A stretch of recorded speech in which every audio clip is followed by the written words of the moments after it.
क्या आपने कभी सोचा है कि दुनिया में कुछ लोग ऐसे क्यों होते हैं जो हर तरह से अच्छे होते हैं, संस्कार, रूप, गुण, धन सब कुछ होता है, फिर भी उनकी शादी या तो बहुत देर से होती है या फिर होकर भी टिकती नहीं है। क्या यह केवल किस्मत है या इसके पीछे कोई गहरा रहस्य छिपा हुआ है? क्या सच में कुछ लोग विवाह के लिए बने ही नहीं होते? शास्त्रों में इस विषय को लेकर सामाजिक नहीं बल्कि कर्म, भाग्य और आत्मा के बंधन से इसको जोड़ा गया है। आज की स्टोरी में हम आपको इसी रहस्य को समझाएंगे। पुरानी मान्यताओं में कहा गया है कि हर रिश्ता केवल इस जन्म में नहीं बनता, कुछ रिश्ते पिछले जन्मों से अधूरे रह जाते हैं और वही अधूरापन इस जन्म में मिलन बनकर लौटता है। लेकिन हर आत्मा विवाह के लिए नहीं बनती। कुछ आत्माएं अलग उद्देश्य लेकर जन्म लेती हैं। कहा जाता है कि संसार में जन्म लेने वाली आत्माएं 3 प्रकार की होती हैं। पहली भोग के लिए, और दूसरी ऋण चुकाने के लिए, और तीसरी ऋण चुकाने के लिए। जो आत्मा भोग और परिवार के अनुभव के लिए आती है उसके जीवन में विवाह सहज हो जाता है। जो ऋण चुकाने आती है उसके जीवन में रिश्ते आते हैं, पर संघर्ष करना पड़ता है संघर्ष के साथ। लेकिन जो आत्मा विशेष कर्म के लिए आती है उसके जीवन में विवाह रुक जाता है। उसके जीवन में विवाह रुक सकता है, टूट सकता है या हो ही नहीं सकता। जरा सोचिए, कुछ लोगों का रिश्ता बार बार बनते बनते बिगड़ जाता है। क्या हर बार सामने वाला गलत होता है?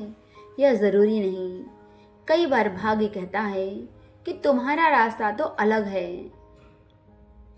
इसके लिए एक प्रसंग सुनिए। एक नगर में एक युवक था, सुंदर, संपन्न, शिक्षित, हर गुण था उसमें, लेकिन उसकी शादी हर बार किसी न किसी कारणवश टूट जाती थी। कभी बात तय होकर टूट जाती तो कभी सगाई होकर टूट जाती, कभी सामने वाला अचानक से मना कर देता। लोग कहते कि इसका भाग्य खराब है। एक दिन वह दुखी होकर मंदिर गया और भगवान से पूछा कि हे ईश्वर, आखिर मुझ में कमी क्या है? कथा कहती है कि उस रात उसमें एक स्वप्न आया और स्वप्न में एक वृद्ध संत दिखाई दिए। उन्होंने कहा कि बेटा, ये तुम्हारी कमी नहीं है, लेकिन तुम्हारा मार्ग अलग है। पिछले जन्म में तुमने ऐसा संघर्ष लिया था जिसे इस जन्म में पूरा करना है। विवाह तुमको बांध देगा और तुम्हारा कर्म जो है अधूरा रह जाएगा। सुबह उठकर युवक समझ गया, हर देरी हिसाब नहीं होती, कई बार वह ईश्वर की दिशा होती है। यही बात जीवन में भी लागू होती है। हर अकेलापन दुख नहीं होता। कुछ अकेलेपन में ईश्वर स्वयं काम कर रहे होते हैं। अब सवाल ये उठता है कि कैसे पहचाने कि विवाह शायद आपके भाग्य में नहीं या फिर देर से है। इसके लिए कुछ संकेत माने जाते हैं। पहला संकेत, हर रिश्ता अंतिम समय में टूट जाता है। दूसरा संकेत, मन का विवाह की ओर स्थिर ही ना होना। और तीसरा संकेत, जीवन का बार बार किसी दूसरे उद्देश्य की ओर खिंचाव। चौथा संकेत, अपनी परिस्थितियों का बदल जाना। लेकिन ध्यान रहे, यह निर्णय निराशा में नहीं लेना चाहिए, क्योंकि कभी कभी देर का अर्थ नहीं होता है। देर का अर्थ होता है सही समय। और एक उदाहरण से इसको समझिए। महाभारत में भीष्म पितामह जी ने विवाह नहीं किया। क्यों? क्योंकि उनका जीवन केवल व्यक्तिगत सुख के लिए नहीं था, उनका उद्देश्य बड़ा था। इसी तरह हनुमान जी को भी सेवा और भक्ति का मार्ग मिला। इसका मतलब ये नहीं कि विवाह गलत है। विवाह तो एक पवित्र मार्ग है, लेकिन हर आत्मा का मार्ग एक जैसा नहीं होता। कई लोग विवाह में जाकर खिलते हैं और कई लोग विवाह करके टूट जाते हैं और कई लोग बिना विवाह के ही अपने जीवन का बहुत बड़ा उद्देश्य पूरा करते हैं, क्योंकि उनके जीवन का उद्देश्य बहुत बड़ा होता है। लेकिन समस्या तब होती है जब समाज हर व्यक्ति को एक ही रास्ते पर धकेलता है। अगर आपकी शादी नहीं हो रही है तो इसका अर्थ ये नहीं कि आप अधूरे हैं। संभव है कि जीवन आपको किसी और दिशा में ले जा रहा हो। और अगर शादी बार बार टूट रही है तो हर बार खुद को दोष मत दीजिए। कभी कभी टूटना बचाव भी होता है। ईश्वर वह रास्ता रोक देते हैं जो आगे चलकर दुख देता है। याद रखिए, हर मिलन भाग्य है और हर बिछड़ना भी भाग्य है। और हर देरी के पीछे एक कारण होता है, कभी कर्म और कभी समय और कभी ईश्वर की योजना। सबसे बड़ा प्रश्न यह नहीं कि शादी होगी या नहीं, सबसे बड़ा प्रश्न तो यह है कि आपने अपने जीवन का उद्देश्य क्या पहचान पाए? क्या आपने अपने उद्देश्य को पूरा किया? क्योंकि यदि उद्देश्य स्पष्ट है तो विवाह हो या ना हो, जीवन अधूरा नहीं रहता।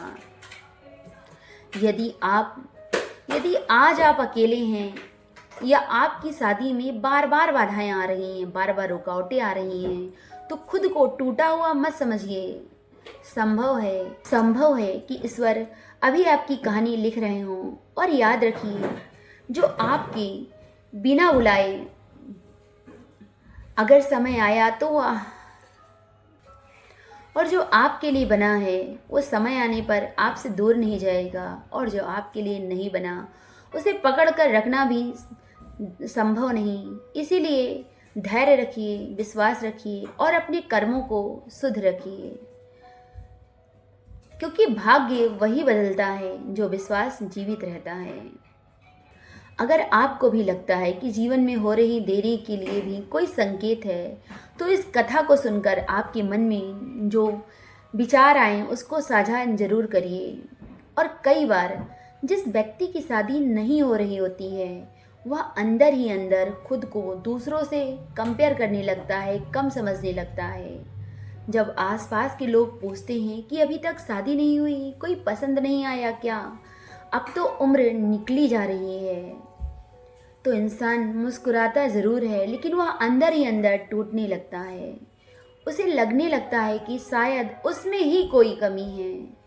लेकिन शास्त्र कहते हैं कि हर देरी कमी नहीं है, कुछ देरी आत्मा की तैयारी होती है। क्योंकि विवाह जो है केवल दो लोगों का साथ नहीं है, बल्कि दो भाग्यों का मिलन होता है। और जब समय नहीं सही नहीं होता है तो लाख कोशिशों के बाद भी रिश्ता नहीं बनता। क्या कभी आपने ध्यान दिया है कि कुछ लोग बिना कोशिश के ही अपने सही जीवन साथी को पा लेते हैं और कुछ लोग कोशिश करते रह जाते हैं। ऐसा क्यों होता है? क्योंकि हर आत्मा का समय अलग होता है। कथा कहती है कि एक बार देवी पार्वती ने भगवान शिव से पूछा कि प्रभु, कुछ लोग जीवन में प्रेम और विवाह इतनी कठिनाई से क्यों आता है? इस पर भगवान शिव मुस्कुराए और बोले, देवी, क्योंकि कुछ आत्माएं देवी पहले स्वयं को पाने के लिए जन्म लेती हैं और फिर किसी और को पाने के लिए। यह बात बहुत गहरी है। जिस व्यक्ति ने खुद को नहीं समझा वह रिश्ते को भी नहीं समझ सकता। इसलिए कई लोगों के जीवन में अकेलापन दंड नहीं बल्कि सीख होता है, ताकि वह खुद को पहचान सकें। और सच कहें कि दुनिया के सबसे खतरनाक रिश्ते वे नहीं होते जो टूट जाते हैं, बल्कि वे होते हैं जो केवल अकेलेपन के डर से बनाए जाते हैं। ऐसे रिश्तों में प्रेम कम लेकिन समझौता ज़्यादा होता है। बाहर से तो सब ठीक ठाक दिखता है, लेकिन अंदर ही अंदर दोनों लोग खत्म होने लगते हैं। हर अकेलापन असफल नहीं होता। कई लोग अकेले रहकर भी शांत होते हैं और कई लोग रिश्ते में रहकर भी हर रात रोते हैं। अब एक आखिरी बात ध्यान से सुनिए। अगर आपके जीवन में अभी तक वो व्यक्ति नहीं आया तो ज़रूरी नहीं कि वह व्यक्ति कि आप जल्दी में किसी गलत व्यक्ति को चुन लीजिए, क्योंकि गलत रिश्ता जीवन के कई साल छीन लेता है। ईश्वर देर ज़रूर करते हैं, लेकिन जब सही समय आता है तो ऐसी मुलाकात कराते हैं जो आपकी पूरी की पूरी ज़िंदगी बदल देती है। और अगर सच में आपका रास्ता अलग है तो धीरे धीरे आपका मन भी उसी दिशा में शांत होने लगेगा। तब आपको समझ आएगा कि हर इंसान का सुख विवाह में नहीं होता। कुछ लोगों का सुख उनके उद्देश्य में छिपा होता है। कहानी एक जैसी नहीं लिखते। किसी की कहानी में प्रेम जल्दी आता है और किसी की कहानी में देर से, और किसी की कहानी में प्रेम का तो रूप ही अलग होता है। और जो भी होता है वो किसी ना किसी कारण जरूर होता है, और शायद आपकी कहानी अभी पूरी लिखी ही नहीं गई। जो होता है वो अच्छे के लिए होता है, ये सोच कर मुस्कुराइए और हमेशा खुश रहिए। अपने विश्वास को दृढ़ रखिए। राधे राधे।